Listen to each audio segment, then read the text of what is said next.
Welcome back, everyone, to the fourth episode of the Film Fund podcast. I'm your host, Thomas Verdi, founder and executive producer at the Film Fund. We are an online film funding platform that serves as an alternative to things like screenwriting contests, crowdfunding campaigns, grant applications, things that take days and days and tons of money to submit to. I wanted to create something a little bit more simple. You write one sentence pitching your short film for a chance to receive up to $10,000 and other prizes as well, such as Adobe Creative Cloud subscriptions, kit split, equipment gift cards, in-kind post-production services, color grading, things like that. Anything that will help you make your film. We currently are holding a contest right now with a deadline coming up in just a few days on December 8th, 2020. If you're listening at a later date, we do hold contests all the time, so be sure to go to thefilmfund.co to find the most up-to-date information on our deadlines. Today we have Avi Setton, super interesting person. I don't even know what to call him. Filmmaker, artist, visionary, just has such an interesting and creative background. And he's also a judge on the Film Fund, so we'll be able to get some insight into what our judges look for in pitches. Avi, thanks so much for coming. You can give a much better bio than I can. Thanks for having me, Tom, and thanks for doing this. Don't know that I can give a much better bio. I don't know how to label myself either. My life and career has been all over the place, so I hope uh, that it can be of interest to some people. But most certainly, my focus has been in the film world for most of my life. That's awesome. Yeah, I mean, we have your background on the Film Fund website too. If people want to check out that, you go to thefilmfund.co/judges. One thing I do want to ask you about is what got you into filmmaking? I mean, I remember a conversation I had with you years ago where you said there was a period of time where you watched 2 movies a night just all through, I think it was high school or something like that. Was that kind of the inception of your film journey? Yes, watching movies was my real journey. I did go to film school, but it was like too little, too late because I had already just devoured as many films as I possibly could. And it started for me in the year 2000. I was 14 at the time. AFI, American Film Institute, released the top 100, or their version of the top 100 American films of all time. Mhm. Uh, the library near me had like a section that was devoted to that list, and they had probably like 80 to 90 of the 100 films. Oh, wow. So I spent that summer with my mom, who was a huge influence, essentially watching, like 80 to 90% of what were considered by a pretty prestigious source as the greatest American films of all time.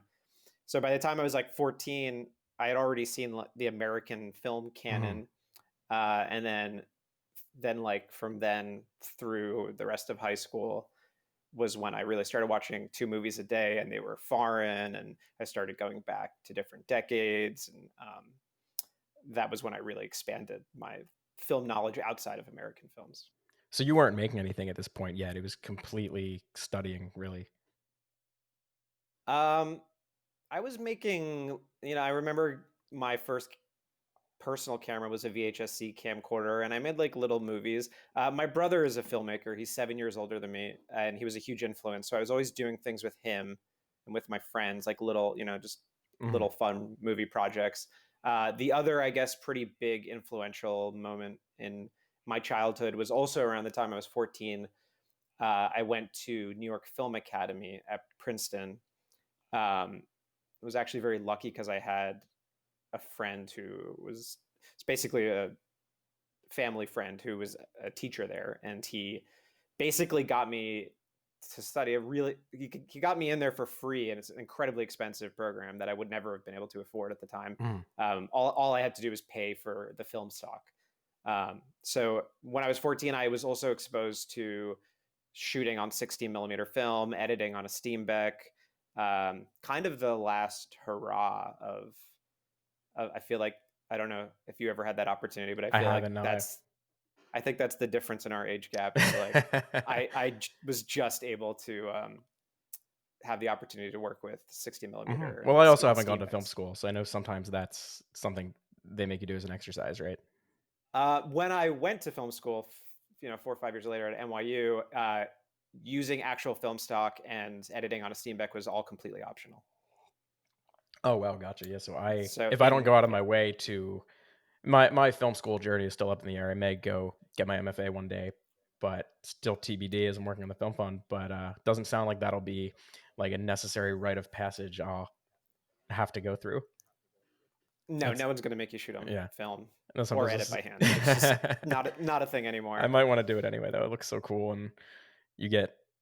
I mean, I guess it's kind of the same thing with like vinyl records. You're actually touching the medium in a way and cutting it together, which is so cool. I Absolutely. mean, those are definitely some. The word formative is popping into my head, but I don't really know where I'm going with it. Anyway, in terms of Absolutely. studying and just immersing yourself in film, do you think that had an influence on your wanting to teach screenwriting? I know we've talked about you. I don't know if I'm pronouncing this right. SOCAPA or SOCAPA? Yeah, it's called the School of Cinema and Performing Arts. So Okay. Kappa. It's like it's in like 6 or 7 cities. It's I think it's like a year-round thing, but it was the first job I had in LA when I moved out there after college. And um, I I was only really involved with like the summer programs, which was pretty much it was like a summer camp for high schoolers Okay. to learn filmmaking, screenwriting, acting, dancing. It was all kinds of um, different types of Mhm. arts, and I was primarily responsible for working with the film and screenwriting people. How did you get involved Um, in that? the family friend I told you about who got me into New York Film Academy when I was 14 uh, was the director of the LA chapter of Okay. SOCAPA. So arguably knowing that I had that job was probably what helped me even consider moving to LA, Hmm. was because I knew I had work when I got there. And I really just started as like a sort of counselor assistant, and eventually they gave me the responsibility to start teaching. My mom's a professor, so it's always like maybe been in my blood, so to speak, Hmm. but it's never anything I sought out to do or expected to do. Hmm. What were some of your experiences like there? Did you enjoy working with high school students? It's a pretty young age level in terms of film. Yeah, uh, I did. Um, yeah, I mean, it's a hard question to answer because it's like from a personal experience, it was just I learned a lot. Hmm. This was after college, and I was seeing a totally different, you know, not that much younger than me, but like a kind of new generation and how they were embracing TV and film, and it was just interesting to see all the different attitudes. I think that's what really struck me is like you had people there who you knew film was their like embodiment of everything they wanted to do, and then there were Hmm. people who were just there for fun and curiosity, and being someone who tried to like appeal to all those types of personalities and at the same time usher everyone a little bit in the direction of the power of the medium Hmm. of the moving image, um, is something that was super fulfilling for me. Hmm. I'm going to put you on the spot. Avi asked me before we started rolling what kind of things I would ask about, and I left out one thing because I think this is just going to be pretty fun. And if you get mad at me, Avi, don't blame me. I, Blame the producer Tom because this is his idea. Super simple. I'm going to put 30 seconds on the clock, and I want you to give us a 30-second screenwriting course for aspiring screenwriters or for maybe more experienced screenwriters. Any just your screenwriting course in 30 seconds, and I'm going to start in three, two, two and a half. I don't have my timer ready yet. I don't like your producer Tom. No, I'm just kidding. One, go. Um, God, that's that's really difficult. Uh, 20 seconds. Either right to sell or right for personal fulfillment. It's really, really hard to find in between. Can I curse Yeah, go on for it. here? But it's really fucking hard to find that in between.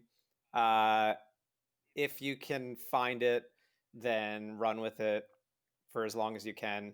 Um, but realize, is that it? That was it. But just finish your thought. Realize Yeah. there are two schools, and they're getting more and more and more pronounced. And one of them is selling; it's money based, and the other is passion based. I like that a lot. That echoes something one of our previous guests, Chris Mendoza, said. He is an executive producer here in Philly for a production company, and he does right now mostly corporate work, but he also has an arm of the company that does narrative work too. And we had a conversation about producing work for, I forget the exact, I think for the soul and for the bank account is what it was. So that's kind of those Exactly. two worlds you're talking about as well. And I like that you approached the screenwriting course in 30 seconds from that's kind of a producing mindset too. It wasn't, oh, well, let's find your character and do this and do that. It was more practical, which I liked. Yeah, most of the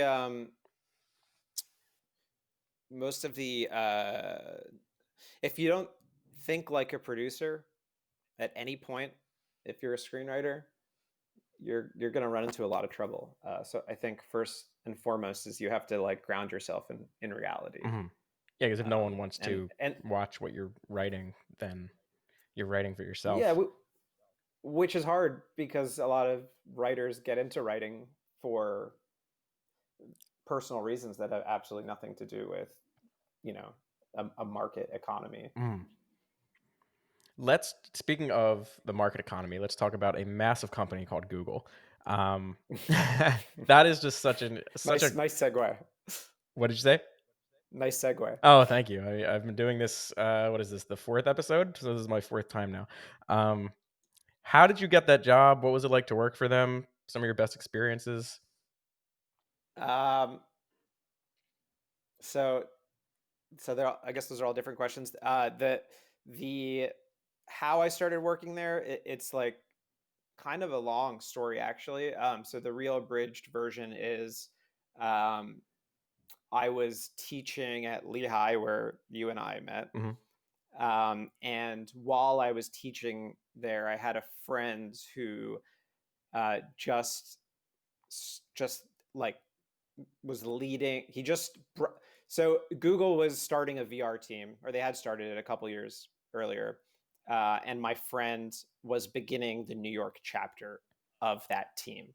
So he was leading a team of like 40 or so designers, engineers, etc., in VR in New York for Google, uh, for the first time in New York.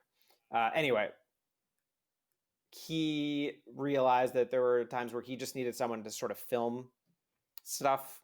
That's really how it started. Was I came in whenever he called me just to film random things. Hmm.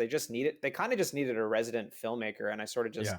filled that void pretty quickly. Anyway, long story short is that once in a while, um, gig thing turned into a 2 day a week contract, which turned into a 3 day a week contract, which turned into a 5 day a week.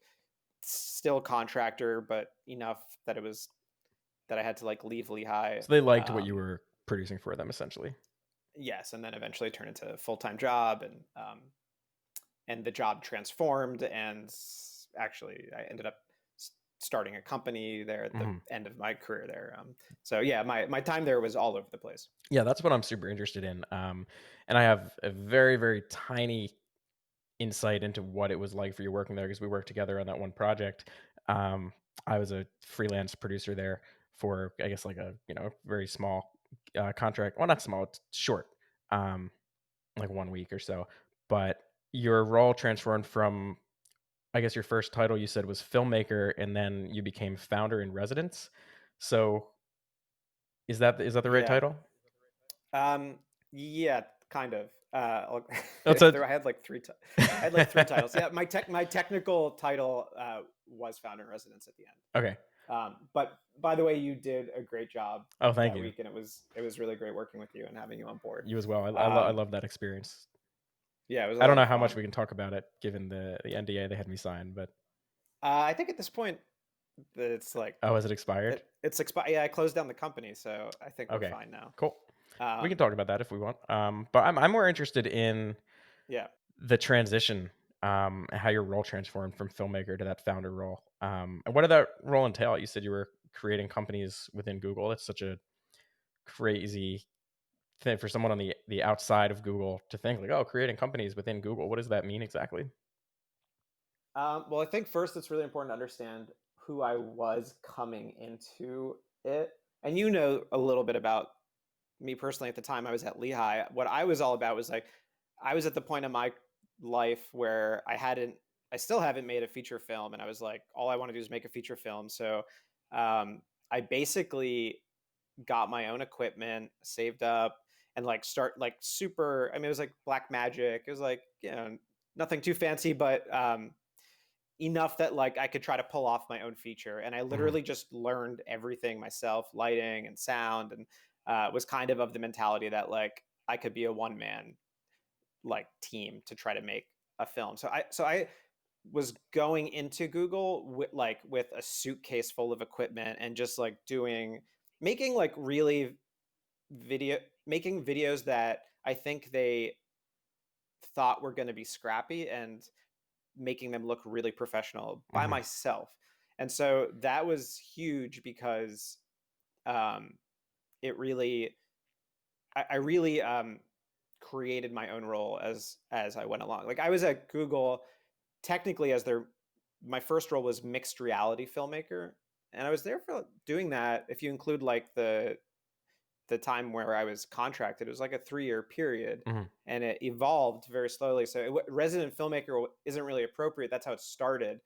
By the end of that time, I was shooting 360 videos. I was traveling all over the place, making VR content. I was filming mixed reality content, which meant like if somebody wanted to visit Google or YouTube and see what a VR experience was like from the outside, I was the person responsible for giving them the view of the person in VR so mhm, that they could see what that experience was like from a third party perspective. So I was essentially creating my own job there and was lucky to have the freedom to do that because it was such a young, new, unexplored team.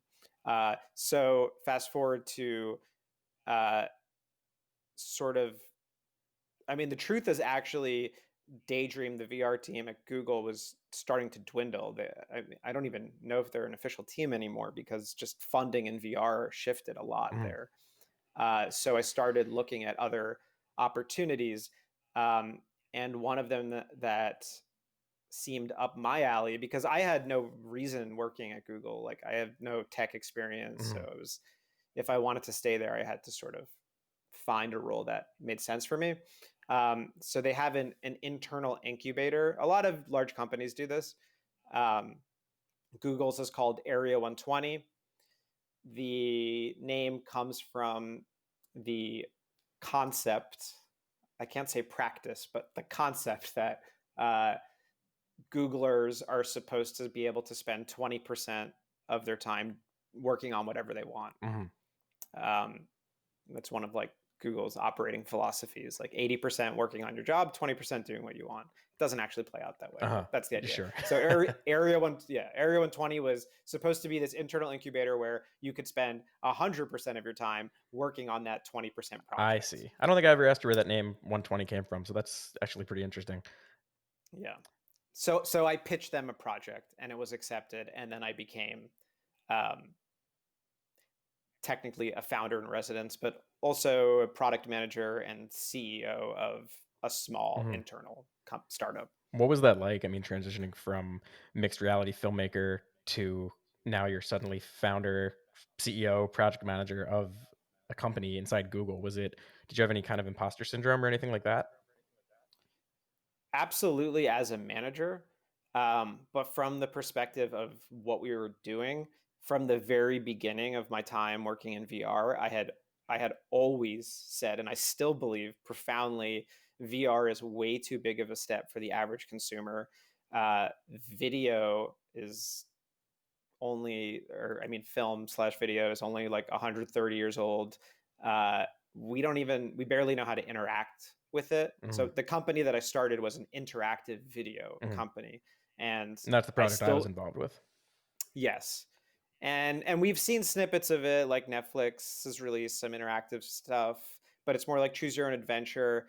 The way that I was looking at it is just I really think there is so much unexplored potential with interactivity, and I think it's this huge gap that is preventing VR from taking off. Is that consumers are missing this entire spectrum Mhm, of how to interact with video. mhm. Yeah, I mean, the project we So worked on, yeah. I thought it was so cool. I mean, my role was so varied. One day, I remember I was camera opping, and it was great because when you're camera operating, obviously you're looking at the viewfinder, and so I was really keyed into the show we were producing, and it was this interactive live sketch comedy thing. I guess you said the NDA is fine, so I can mention the organization we were with at the time, right?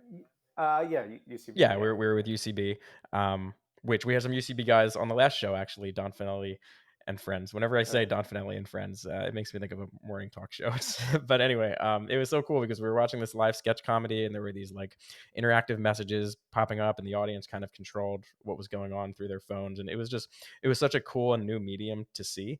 Um, and with COVID, I'm not sure how much of that is being worked on or what the direction is, but um, that project was just so cutting edge to me, and it was so cool to blend filmmaking and tech. And we didn't even speaking from a producing perspective. I remember I was in charge of ordering some equipment, and you were like, "Yeah, just get the most inexpensive stuff you can find." I was so surprised. I was like, "This is Google, and you're telling me to get a $20 Amazon tripod?" But in retrospect, I was like, well, that's exactly what I would have done too. Like, we didn't need anything more than that. We were shooting on iPhones. It was proof of concept. Um, and it was just so cool. It was like integrating low budget filmmaking, but at Google and making it this cool cutting edge tech. It was just such an interesting experience. It was so cool to see. Like, there was almost this. You said the end product wasn't scrappy, but I think the approach to it was definitely, maybe scrappy is the wrong word. Maybe like resource conscious. I would say I think there's a few ways to respond to that. Well, first of all, like That wasn't I'm even a so glad question, that I you was just rambling. But yeah. definitely Well, answer it. I yeah, I mean, there's a few things that made me think of, and well, first and foremost, I'm glad that you enjoyed the experience, because it really was like a pleasure having you and that small, like tight knit team working together. It was a lot of fun. Secondly, I can tell you, others have actually run with the concept. Somebody recently sent me, I think it's one or two of the guys from the improv show Whose Line Is It Anyway. No way. They're literally doing exactly what we did. Oh, They're wow. doing live comedy shows where you can interact with your phone. So the concept is well Mhm. and alive, and I enjoyed it. It wasn't ultimately what I had set out to do with the company on like a high level, but it was really special and important to see it working in some capacity. And then the other thing, just to address about resourcefulness, is it's twofold. One is, yes, we were operating under Google, but we were also like very very encouraged to treat ourselves as a startup, and I I think see. that's the point of the internal incubator. Is like Google can really like blow through money Sure. if you're YouTube or a bigger org inside of them. The whole idea of having these internal startups is to work with limited cash Mhm. flow. And I was an inexperienced manager. That was probably part of it. And then the last part of it is we were shooting on phones. Like Yeah. it's a new way to experience content. We weren't looking at at like a movie theater screen or a 4K TV. This was content meant to be viewed on a phone, Mhm. which really changes the way that you embrace filming it, Yeah. for better or worse. I mean, it was cool. It was, it's like, "Oh, no, the this shot's overblown, like it's overexposed, what do I do? And then you just, oh, I'll just tap here and it'll readjust. It's like, oh, well, that's pretty easy. It was cool. And that's really, I think it was such an, even though it was under that corporate umbrella of Google, it was really an encapsulation of what indie film and indie producing means to me. It was making something really unique with just completely limited resources and equipment, which was just so cool. So talking about indie film and film producing and film funding, let's go back to the film fund. As a judge, I mean, what have some of your favorite winning pitches been? Or, if you can't think of any off the top of your head, what have some of the things that have stood out to you in those pitches been? There's so many good. There's been so many good I ones. know it's the judging is so hard seeing all of these pitches It come in. is. I I like. I feel like the lists have been getting longer. Is it just me? Yeah, we are growing, which is great. It's also Yeah. difficult because we do have our judging criteria. Write one sentence less than 200 characters, or no longer than 200 characters, I should say, and it has to have a compelling premise and a creative use of funding. And the best pitches relate that funding use to the compelling premise. But it is difficult, and we have been. It's difficult because we get so many great pitches. They're Yeah. it's cool to see these amazing concepts pitched in one sentence, like an elevator pitch. But we have been expanding a little bit, yeah, and that's why you'll see the finalists coming out now as opposed to just a list of winners, because we're and more prizes as well. We're doing Kids Play gift cards, we're doing Adobe subscriptions, we're doing in-kind sponsorships for That's post-production awesome. services, things like that. Yeah, we are growing a little bit. Yeah, because I feel like even at the beginning, I used to spend hours going through all of them, and Yeah. now it's just like, holy moly, um, uh, there's nothing. To be honest, there are a lot that come to mind, but it'd be unfair to like be like, oh, there's one or two that Mm, really stood out over the others, because there really have been mm, dozens, if not hundreds, of yeah. really great ones. My biggest qualm is if people who are participating in Film Fund are listening to this. There are so many that are such great ideas, but just don't follow your very simple formatting, which is to Yes. just make it one sentence. Yes. And I would just say and urge people to just follow And that that's a direction, big thing because that and spelling and grammar. yes, that's a huge thing. I mean, spelling and grammar, we are definitely so important. It's one sentence, so make sure that's, you know, up what's the expression? Up to snuff? Is that a word? Yeah, I think that So makes sense. we do give a little leeway with that. Like Don Finelli's winning sentence had a dollar sign. So things like that, we're fine with Yeah, for saving space. But write one sentence. That's one of the things we look at because it sounds stupid on the surface. It's like, oh, you wrote one more than one sentence, but I mean, it's attention to detail. Producing a film is all about having a high attention to detail. Um, so definitely follow the instructions because there are and some there's pitches that just come in that they don't follow the instructions sometimes, and it's sad we have to disqualify them. yeah, and furthermore, there's just so many submissions that and a lot of great ones that it'll often come down to like just these tiny little choices Mhm, that make one over the other. exactly. It's Yeah, stressful, like, going through these and selecting my choices, it's crossing them out, it's like, it pains me, yeah. but that's part of the game. Um, what did But yeah, it's been a pleasure, and I'm glad that you and honored that you brought me on board.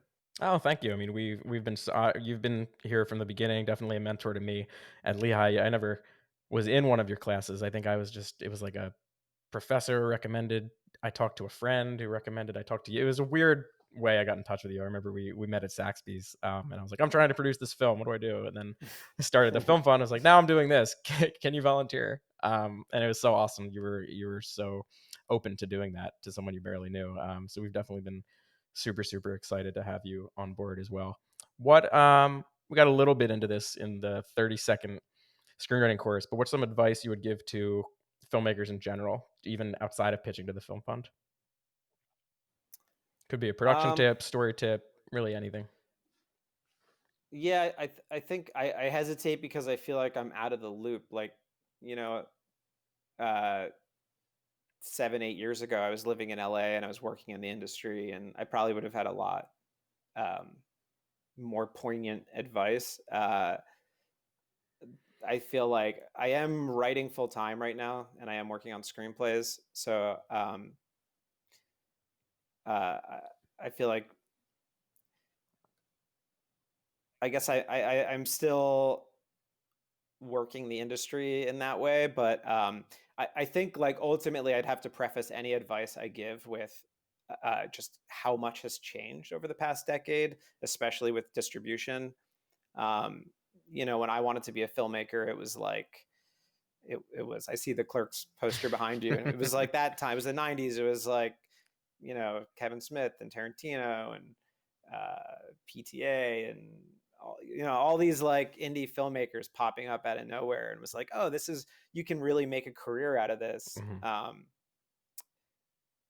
I'm not saying that's not possible anymore. It's just changed drastically. Most streaming companies, and I can talk about this. Like after I started working at Google, I had a really long um, ongoing conversation with a lot of the folks at the Netflix interactive team, because I was kind of thinking that would be my logical next step, would be to try to work in interactivity. And Netflix is one of the only companies doing it. Mhm. Um, and they were very clear to me that I think it's okay to say this, Yeah, but go for it.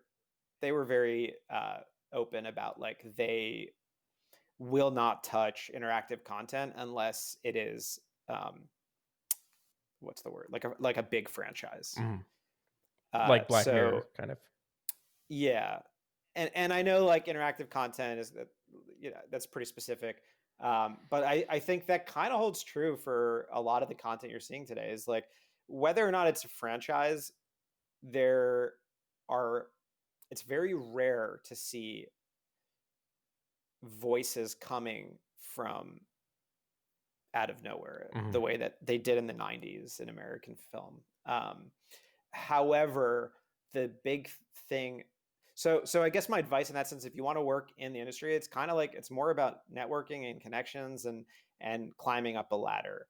Um, if you want to try to hold on to that indie spirit in today's world, my advice is use your phone, go on YouTube, you know, um, really embrace the way video content is being consumed today. Like you could create a And video podcast with a company called the Film Fund and post it there you on go. social media. Yeah. Yeah, no, you're doing exactly the right thing, I think, for the situation that you're in. Yeah, it is crazy to see um, how indie film has changed. I mean, there is that bit of an age gap between us, so but I mean, even just the past few years, looking at indie film and how it's changed, like you see, this streaming is such a new phenomenon. Really, I mean, 10 years ago, like I don't know the exact dates of when Netflix shifted from DVDs to streaming, but it wasn't like it's not like it was 20 years ago or something like that. It's like pretty new, which is crazy to see how ubiquitous it is. Every gaming platform has a Netflix app, every phone. It's really crazy to see that shift. But yeah, I mean, I would agree. I think just going out and making a film today, I think it can still happen, but I think it's more difficult. I think you always need to put in that networking work, which will pay off.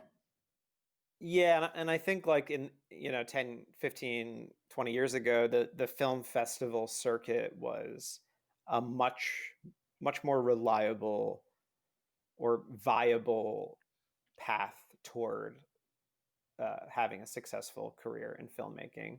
And I'm not saying that you can't make a film, enter into Sundance, and it'll get attention, and probably if it's good, get sold and bought by a streaming service. It's it's just it's just not the same. Yeah, I think what I'm hearing is you're saying have multiple stakes in the fire. Don't just make a film. Make a film and maybe talk about it on YouTube. Make a film and send it to everyone you know and try to get meetings. It's I think just focusing on the indie spirit. I think you need to be a little bit more entrepreneurial than that today, is what I'm hearing. I think so. Yeah, yeah. I think that's a good way to So you said you're writing full time sum now. it. What is this feature script you're working on? Can you talk about it? Because I've read a few of your features, Uh, but I don't know if it's related to that or if it's completely different.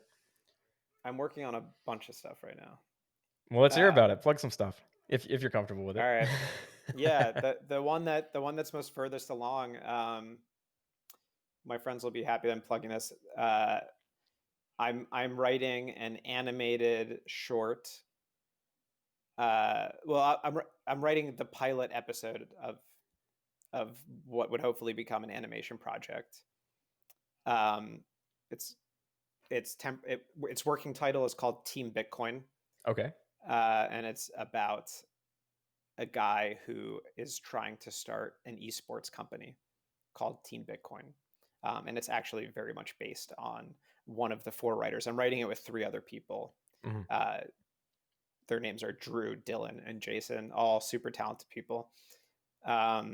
So the four of us have been working on it, and we actually right after this, I have a meeting with an animator for the first time. So we're just starting to bring it to life. We finished the script, and um, pretty excited about it. It's fun. It's like super silly, very very like timely and relevant, and very much based on my friend Drew's life. Who the way that I describe him is uh, as the person who I know that is most living in the center of the future, and That is quite ironically, a description.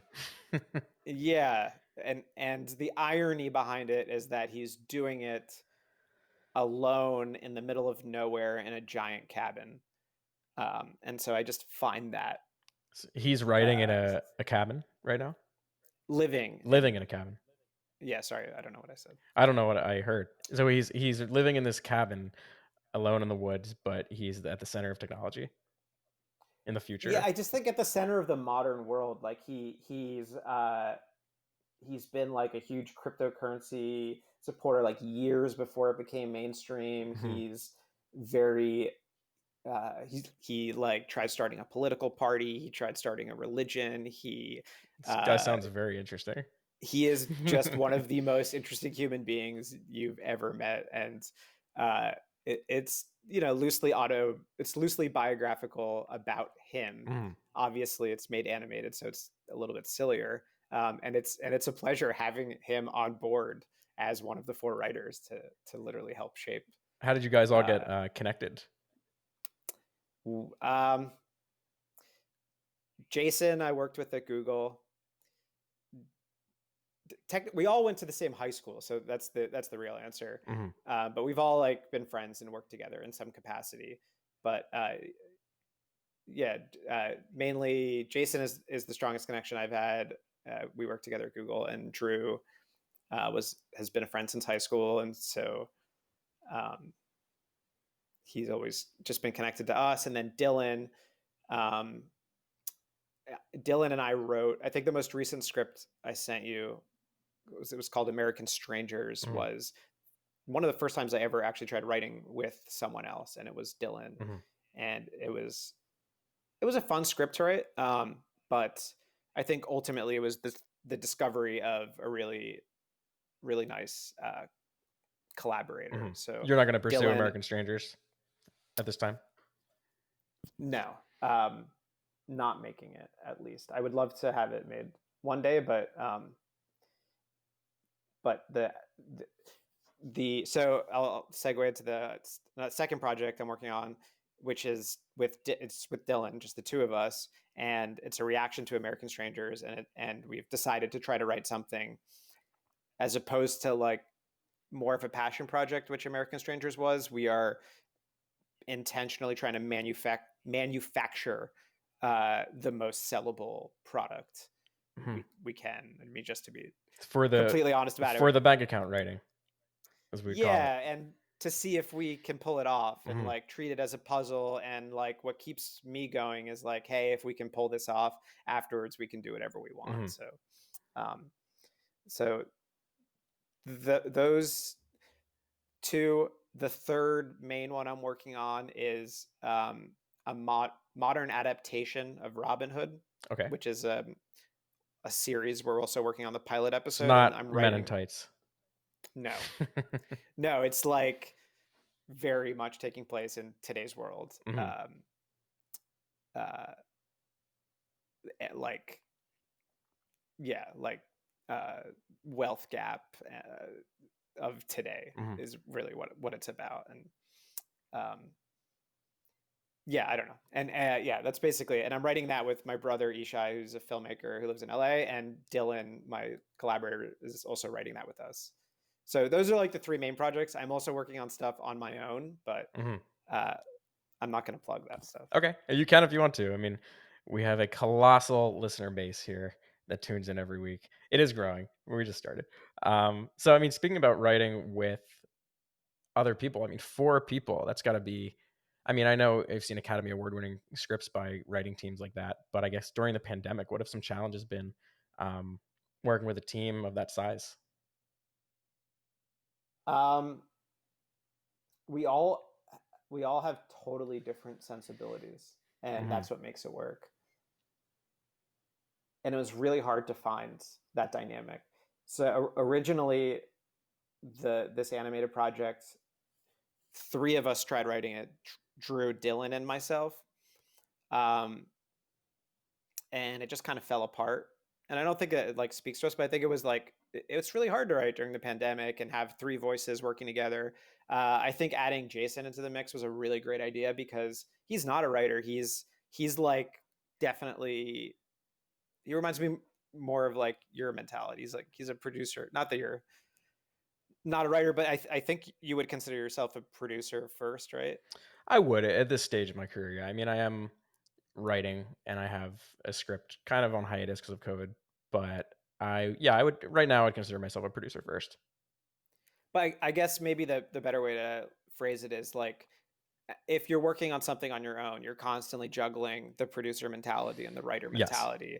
So like having someone who's 95% producer and then having someone who's 95% writer and then having someone who just needs to like recount funny stories from their past. Mhm, Uh, and then the fact that we all just are friends and have like a good working dynamic. It works. I think if we were too similar, it would not mhm. work. But the fact that we're all super different people and add completely different components, it somehow is it's working way better than I would have expected. Technologically speaking, how does it work? Do you guys all share are you using, like, Celtics or We use Celtics, or is it Google Docs? um, in terms of I mean, we for meetings, obviously, like we use like Zoom or Hangouts or whatever. Mm, But uh, only two of us are actually like Dylan and I are the only ones who have real screenwriting experience. So we're the only ones who okay. have final draft. So in terms of the script, we work on it in Google Docs, and then uh, Dylan or I will transfer it into final draft when we Mhm. get to that point. But I would actually say the more insightful lesson I've learned in collaborating is the tool that has been by far the most useful for us is using Google Slides and just having a slide deck, Hmm, because having a doc can get really chunky. People just mhm. keep adding stuff.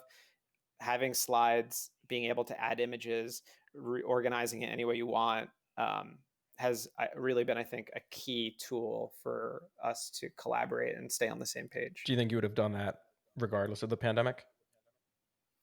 Done what? Use slide decks?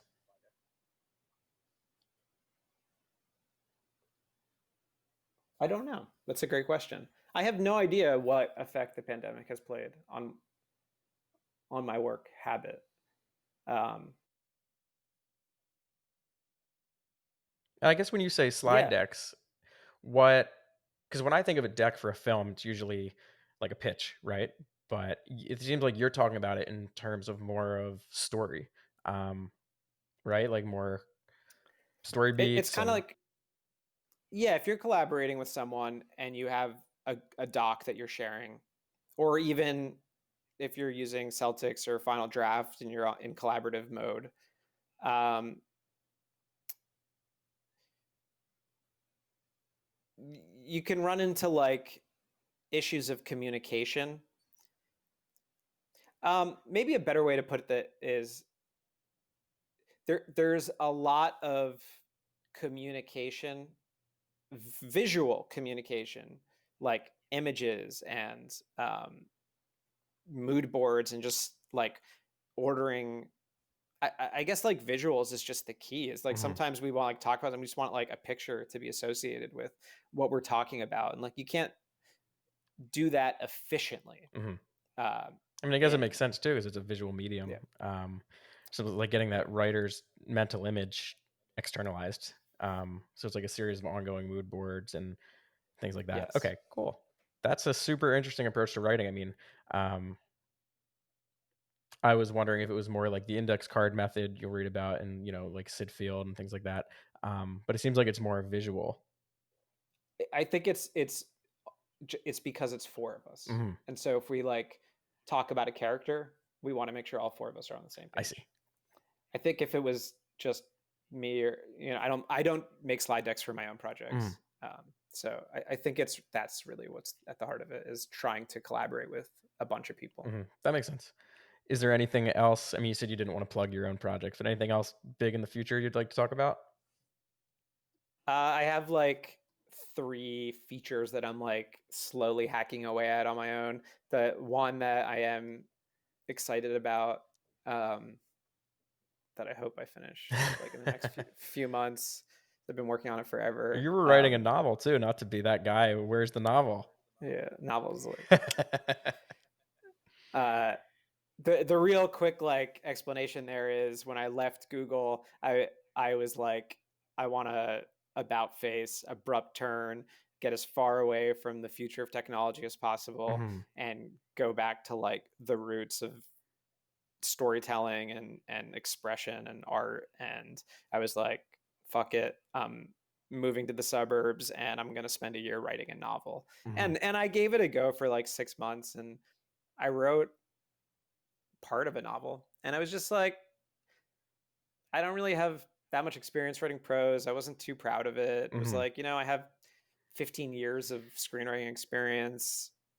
I think I'm just more comfortable writing in that medium. So mhm, at some point, I just kind of like, like face the music and was mhm. like, let me just do what I think Yeah. I'm good at. I mean, based on what I know about you, it seems like your whole life has been immersed in film and video and interactive types of mediums. So I could see why trying to write something in prose would be not exactly where you would vibe. Speaking about your whole life, I guess being intertwined is not the right word, but in film, one of the craziest things I know about you is that you were in the original Wet Hot American Summer, right? Yeah, Tell us a yeah. little bit about that, how you got involved, and I just did uh, like a video for them. A bunch of movies did like script readings. mhm, I know Princess Bride did one. They did like basically for Biden for president, mhm, like a couple months ago, in support. So David Wayne actually like contacted me and was like, "Hey, can you record your line?" So I have one line in it, uh-huh. but I just recorded it, and I guess I got a bunch of texts from like That's so funny. friends who are fans who saw it. What's the I line? didn't see it. Let's see if I can remember it. Oh no, I think I'm gonna sneeze. I'll Has anyone sneezed on a podcast before? go for it. Oh no, I think I'm we're sure. good. I'm sure it's fine. We're good. Uh, I'll tell you the line, but I'm not going to do the voice. okay. The line is, "White folks sound so stupid when they get mad. They'd be like, 'Hey, asshole, I'm going to kick your behind.' But the brothers, they don't even need to raise their voice. These motherfuckers be like, 'Don't make me say it twice.'"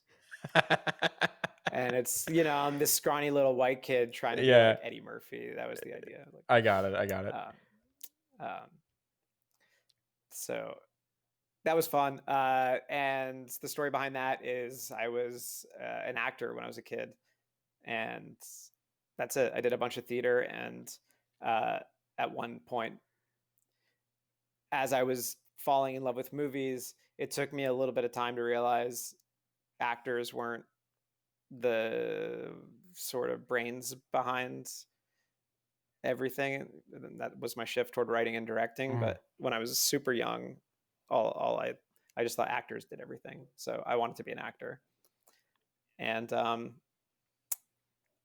eventually convinced my parents to let me audition for a manager. I got represented, went to a bunch of auditions, had a few roles in like small things, and my one line in Wet Hot American Summer will haunt me forever because it became a cult classic, and Mhm. it's great. I love the movie, so I couldn't be happier to have been a part of it. It's just really random Yeah, part of my that's great. past. That's why speaking of our producer Tom again, if you have any other funny stories together, this is the last time to share. And I just think that's so funny because knowing how intellectual you are, and your experience in both the corporate and the film world, it's like, oh, he was also in Wet Hot American Summer, which is just, it's just like this throwaway. It's so funny.